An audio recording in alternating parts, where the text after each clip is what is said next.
គមន៍មកកាន់ពិធីសម្ពោធរោងចក្រជីកសិកម្មវីរៈបុណ្យធម្មសូមសម្លេងអបអរសាទរ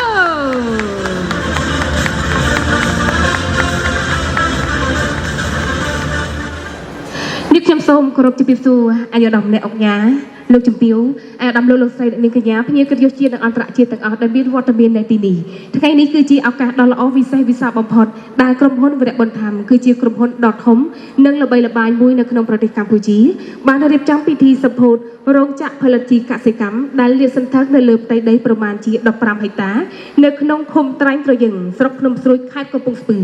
អង្គពិធីជាទីគោរពសម្រាប់កម្មវិធីនៅក្នុងថ្ងៃនេះមានការអញ្ជើញចូលរួមពីសំណាក់ឯកឧត្តមអ្នកអង្គការបណ្ឌិតសុវីរៈអគ្គនាយកក្រុមហ៊ុនវីរៈបុណ្យធម្មនិងលោកជំទាវប៊ុនចន្ទធូសូមសម្លេងអបអរសាទរមុននឹងបន្តកម្មវិធីនេះខ្ញុំសូមគោរពអញ្ជើញចាឯកឧត្តមលោកជំទាវលោកស្រីនាងកញ្ញាទាំងអស់មេត្តាក្រោកឈរឡើងដើម្បីគោរពទង់ជាតិនៃព្រះរាជាណាចក្រកម្ពុជានិងបន្តឈរស្មឹងស្មាតដើម្បីគោរពវិញ្ញាណក្ខន្ធវរៈកងទ័ពកម្ពុជាគោរពទង់ជាតិនៃព្រះរាជាណាចក្រកម្ពុជាគោរព